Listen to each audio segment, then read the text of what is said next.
What a heartbreaking start. My beloved died in my arms, heart shattered like a jigsaw. Heartbroken or not, I must flee.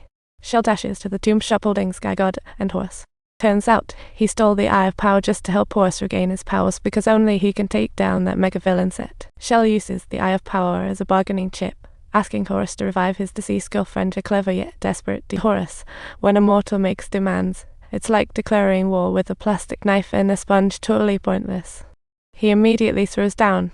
Without his powers, he accepts Shell's terms and lights the underworld, impressive multitasking. He chants and summons the canine staff bearer, enter Anubis, the loyal afterlife party detective. And just like that, Anubis swoops in, snags Thea's soul, opens the underworld gates so direct.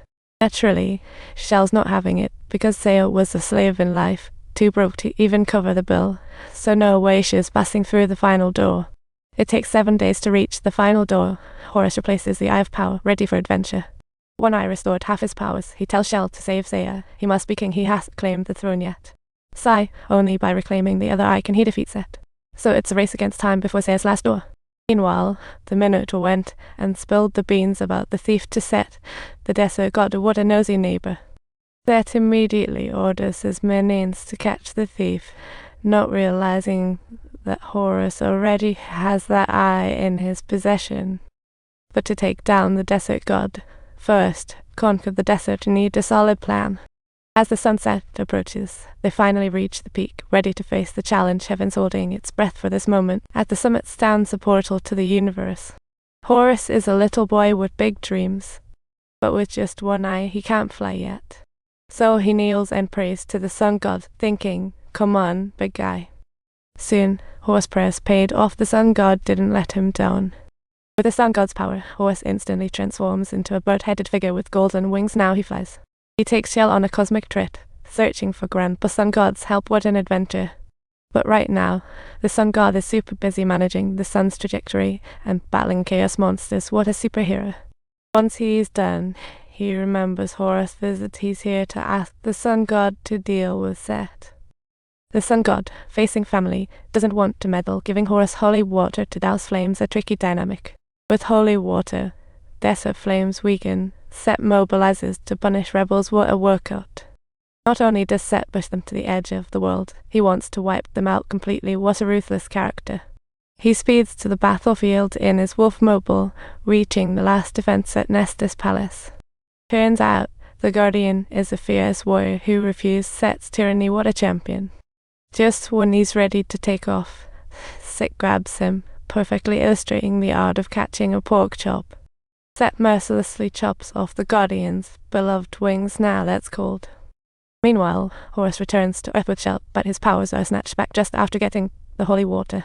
Just then, Set's assassins show up, and before Shell knows it, he's surrounded by Minotaurs. As Minotaurs punish the thief, Horus arrives to help. Not fully powered, yet more than a match for these troublemakers. He leaps up, piercing a Minotaur with a divine shot. 2 more try to sandwich him, but he's no pushover. But they underestimated Horus' battle skills, and he easily snatches the big knife and slices a Minotaur's foot. A Minotaur sneaks up from behind. Horus spins stylishly, slicing the enemy in half. The last one punches, but Horus seizes the chance to send that Minotaur on a one-way trip. The Minotaur leader, furious, challenges Horus, but is pierced before 300 moves. But the Minotaurs aren't so lucky, as Horus counters and sends one tumbling into the swift current. What is regarding danger? Shell follows to wake Horus, but tumbles down the cliff. As they tumble toward disaster, Shell desperately calls for Horus, and he finally wakes up.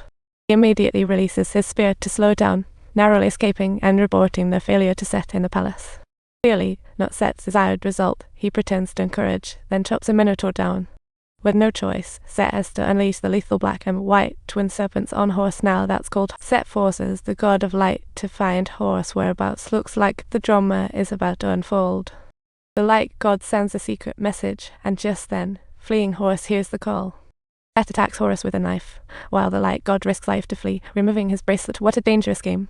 If the light god removes the bracelet, demons suck him into the void full of suffering. After all the torment, he finally gets the bracelet back to escape, striving to help Horus take down the twin serpents. But he didn't expect the twin serpents to find Horus before the light god. Now that's a formidable opponent. If you liked this story, subscribe to my channel for more exciting content.